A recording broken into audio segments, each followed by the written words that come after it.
Salut, salut, que le Seigneur nous bénisse tous au nom de Jésus-Christ, notre Sauveur. Vous savez, aujourd'hui nous voulons parler sur un thème. Nous voulons encourager, nous voulons exhorter, nous voulons réconforter, fortifier le peuple de Dieu par rapport à ce que Dieu a mis dans notre cœur. Aujourd'hui, nous venons avec un thème pour essayer de réconforter, consoler, encourager le peuple de Dieu. Vous savez, il y a une chose, il y a des réalités. Nous traversons des moments assez difficiles actuellement. Il y a super inflation partout dans le monde. Cela ne dépend pas seulement du pays dont vous vous trouvez, mais je vais vous dire une chose vraie. C'est le monde entier qui souffre aujourd'hui. Il y a des inflations, il y a des signes, des calamités, des difficultés énormes que l'homme aujourd'hui a du mal à s'en sortir.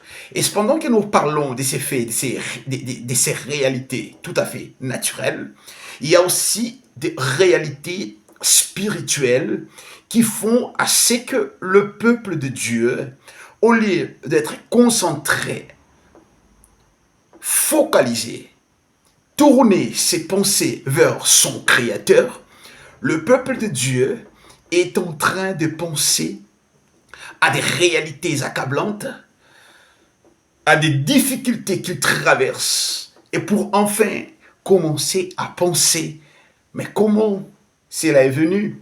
Qui est l'auteur de toutes ces réalités ou de toutes ces difficultés dans ma vie? Mais pourquoi est-ce que je souffre tellement? Qu'est-ce qui s'est passé? Qui a péché? C'est quoi le problème? Je suis ensorcelé, je suis attaqué par l'ennemi, c'est le diable, ce sont les sorciers du famille, les sorciers du quartier, je ne sais pas moi si dans le boulot, là où je travaille. Qu'est-ce qui ne va pas dans ma vie? Alors, j'aimerais bien apporter cette pensée aujourd'hui à toi qui se pose toutes ces genres de questions. Il est évident que l'homme commence à penser, que l'homme commence à réfléchir quand les choses ne marchent pas dans sa vie, quand les choses ne vont pas très bien dans sa vie. Et je vais vous dire une chose vraie, bien-aimés. Nous ne pouvons pas ignorer cette réalité que les ténèbres, que le diable, le monde que nous sommes en train de vivre aujourd'hui, le monde dont nous vivons, dont nous nous trouvons, est sous l'emprise du diable, sous l'emprise de l'ennemi. Et alors, il faut quoi pour que toutes ces réalités accablantes, ces réalités qui nous font du mal, pour que cela cesse? Qu'est-ce qu'il faut que nous fassions? Nous venons de lire la parole de Dieu dans le livre d'Ésaïe chapitre 8, à son 11e verset. Nous avons lu jusqu'au 13e verset. Si vous avez du temps, prenez votre temps s'il vous plaît.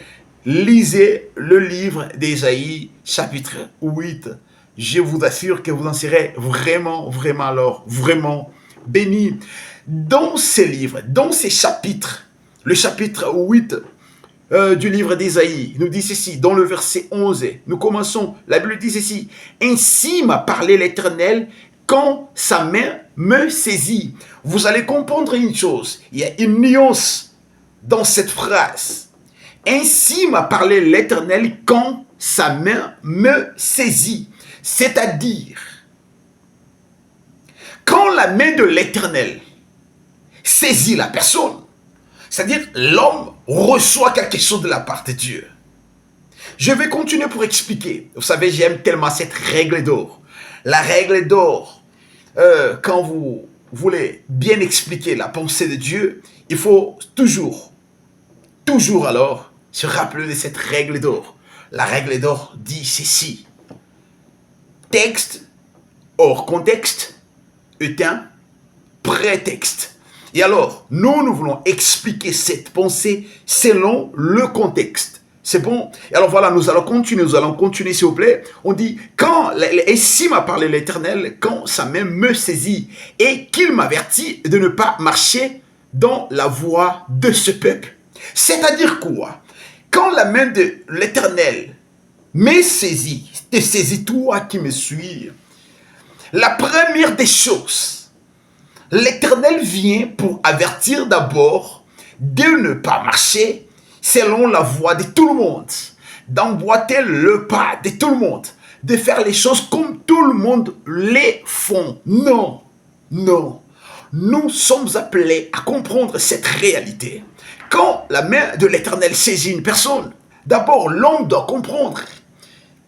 Ma marche vis-à-vis de Dieu doit être différente par rapport à ce que les hommes peuvent penser, par rapport à ce que les hommes peuvent croire. La ligne de conduite, ma ligne à moi de conduite, doit être réellement ce que Dieu veut, doit être conformément à la volonté de Dieu et non des hommes. Écoutez la suite de ce verset. Je suis dans le verset 12 maintenant. N'appelle pas conjuration tout ce que ce peuple appelle conjuration. Vous savez, il y a des choses qui arrivent dans nos vies. Des fois, nous nous posons tellement de questions. Mais qu'est-ce qui se passe? Je suis envoûté, je suis ensorcelé, mais qui est en train de faire tout ça? Mais pourquoi ça ne marche pas? J'essaie de travailler, ça ne va pas. Dans la famille, ça ne va pas. Chez moi, à la maison, tout que j'essaie d'entreprendre ne me réussit pas. Mais qu'est-ce qu'il faut que je fasse? Mais qu'est-ce qui se passe? Nous nous posons tellement de questions quand nous voyons que rien ne marche dans nos vies. Mais écoutez la pensée de Dieu. La Bible nous dit ceci. L'Éternel dit, quand la main de l'Éternel te saisit d'abord, la première des choses, Dieu te dit de ne pas marcher dans la voie du peuple. C'est-à-dire ta marche à toi doit être différente de tout le monde. Pourquoi? Parce que toi, tu ne dépends pas des hommes, mais tu dépends totalement de Dieu. Et deuxièmement, il dit ceci, de ne pas appeler conjuration ce que le monde appelle conjuration, ce que le peuple peut appeler conjuration. C'est-à-dire, quand je vois que dans ma vie, rien ne marche, je ne peux pas me focaliser, je ne peux pas m'imbiber dans les pensées, commencer à croire à tout ce que j'entends des hommes, à tout ce qui se dit des hommes. Qu'est-ce que les hommes disent? Quand ça ne marche pas, c'est peut-être quelque chose qui vient de la famille. Oh, dans ma famille, tout le monde ne fait pas ça. Dans la famille, par exemple, tu peux commencer à travailler et dès que tu commences à travailler, subitement, il y a une mort. Il y a la mort subite qui vient. Dans ma famille, par exemple, nous les filles, il est formellement interdit de se marier et avoir des enfants, par exemple. C'est-à-dire, il y a deux familles que les filles, par exemple, n'auront d'enfants que avant le mariage.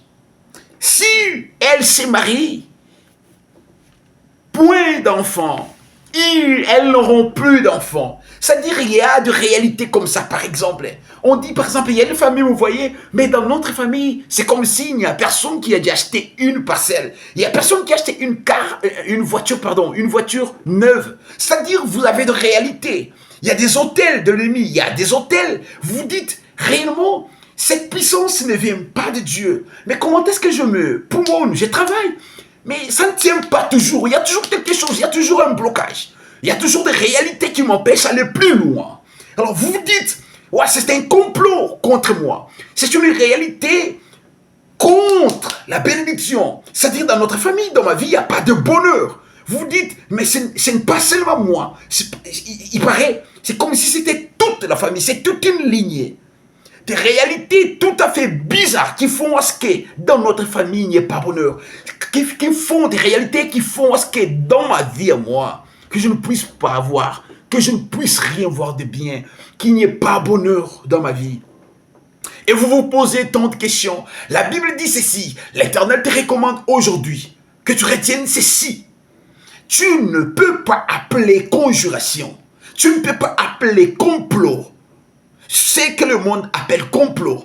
Si tout le monde peut le déclarer comme ça, que dans ta famille, vous êtes toujours limité, tu ne peux pas être riche, tu ne peux pas voir ceci, tu ne peux pas voir cela. C'est une réalité qui vous accable, c'est une réalité palpable, manifeste, visible de ta famille. Dis-toi ceci, je n'appartiens pas à ma famille. J'ai reçu un Dieu vivant. Je reçus Jésus-Christ. Si je vis aujourd'hui, ce n'est pas moi, c'est Christ qui vit en moi. Les réalités anciennes sont passées. Aujourd'hui, toutes choses sont devenues nouvelles. Et voilà pourquoi je n'appellerai pas complot ce que le peuple de ma maison, ce que le peuple de ma famille appelle complot.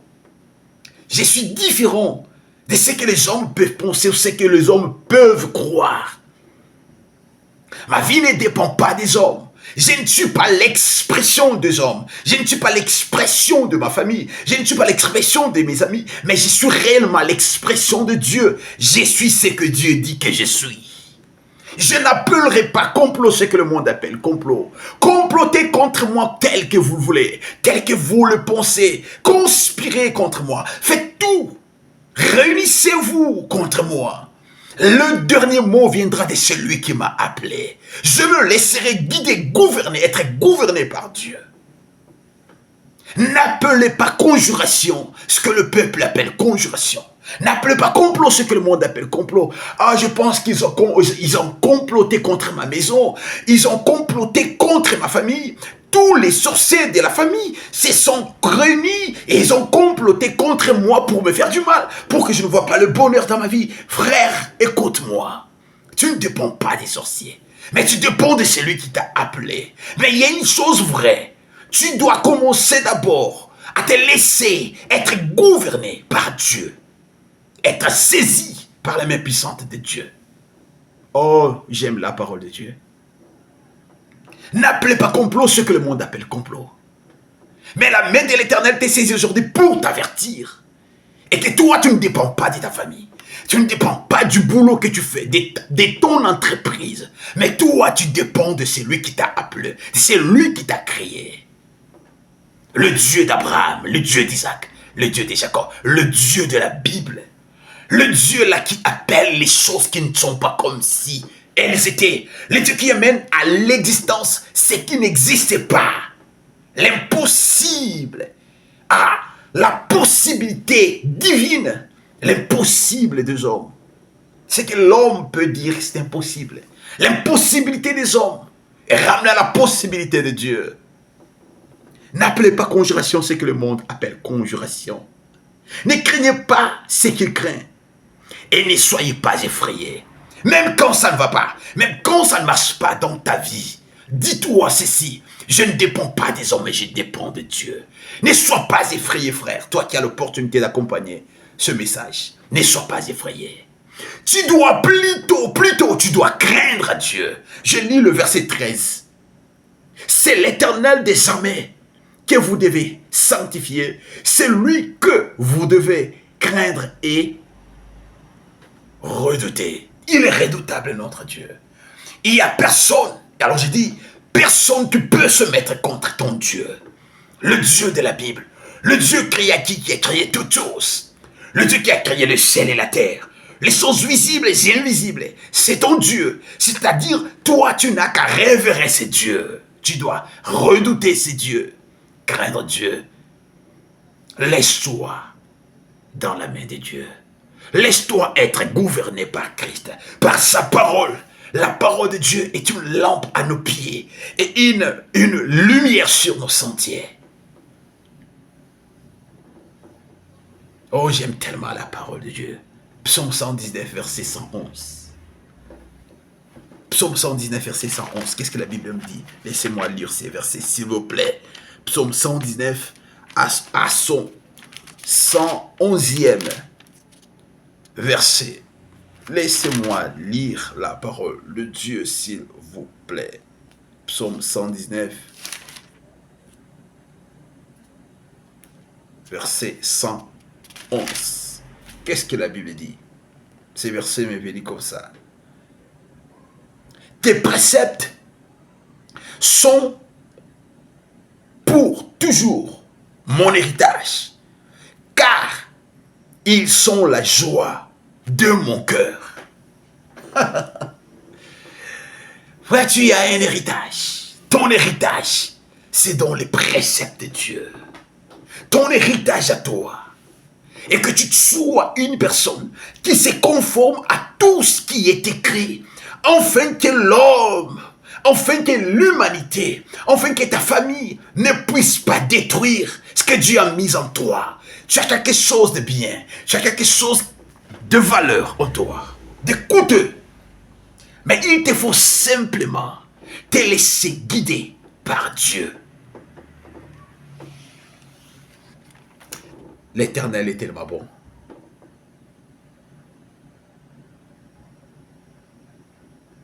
Tes préceptes sont pour toujours mon héritage, car ils sont la joie de mon cœur. J'incline mon cœur à pratiquer tes statuts, toujours, jusqu'à la fin. Frère, incline ton cœur devant Dieu. C'est lui qui peut tout. C'est lui qui a le dernier mot sur toi. C'est lui qui a le dernier mot dans ta vie. La dernière décision de ta vie ne revient qu'à celui qui t'a créé. Notre Dieu, le Dieu d'Abraham, le Dieu d'Isaac et de Jacob, le Dieu de la Bible, le Dieu qui a tellement aimé le monde et il nous a envoyé Jésus-Christ pour venir mourir à la croix pour nous. Oh, on n'appelle pas complot ce que le monde appelle complot. Ne sois pas effrayé, ma sœur, mon frère. N'aie pas peur de ce qui se passe, de ce qui t'arrive dans ta vie. N'aie pas peur. N'aie pas peur. Apprends et comprends que tu es un Dieu fort. Un Dieu qui va défendre ton cas. Un Dieu qui va toujours te délivrer de la main de l'oppresseur de l'ennemi. Mais sauf, laisse que la main de l'Éternel te saisisse. Apprends à marcher selon Dieu. Apprends à marcher selon la parole de Dieu. Laisse-toi être gouverné par le Saint-Esprit de Dieu. Laisse que la parole de Dieu puisse te guider, te conduire, t'orienter. Laisse-toi. Que Dieu bénisse cette parole à nous. Je crois que Dieu t'envoie cette parole aujourd'hui, car il a besoin que quelque chose de bien se passe dans ta vie. Oh, j'aimerais prier avec toi. Éternel Dieu, toi qui connais très bien le cœur du frère qui accompagne ce message. Tu connais bien le problème qui tourmente la vie de ma sœur qui accompagne ce message. Dieu de gloire. Et aujourd'hui, tes enfants ont compris que tu es le Dieu qui ne change pas. Quand tu dis un mot, la chose arrive. Aussitôt ordonnée, elle existait. Et aujourd'hui, nous avons compris que le monde peut comploter contre nous. Mais ce n'est pas à nous de le déclarer. Ce n'est pas dit à nous de dire que le monde complote contre nous. Nous devons nous craindre ce que toi tu dis. Toi, notre Dieu, nous devons te craindre. Toi, notre Maître. Afin que les complots des hommes soient nuls et sans effet dans nos vies au nom de Jésus. J'ai réduit à l'impuissance tout complot contre tes enfants. J'ai réduit à l'impuissance. Je réduis au néant tout ce que l'ennemi a comploté contre tes enfants. Je rends nul et sans effet au nom de Jésus-Christ notre Seigneur. Tout ce que les sorciers ont comploté contre la vie de ses enfants, de tes enfants, toi Seigneur, que ta main puissante et agissante nous accompagne. Nous voulons marcher selon ta parole, marcher selon tes préceptes. Nous voulons incliner nos cœurs à pratiquer ta parole. Et nous savons que les bénédictions ne sont que des conséquences de ceux-là qui écoutent ta parole et la pratiquent. Béni sois-tu notre Dieu. Que cette parole prenne place dans nos cœurs. Que nous ne nous limitions point à écouter ta parole, mais nous voulons la mettre en pratique. Aide-nous, cher Saint-Esprit, pour que nous puissions mettre en pratique cette parole de Dieu. Au nom de Jésus-Christ, j'ai ainsi prié et que Dieu vous bénisse. Amen. Soyez bénis au nom de Jésus.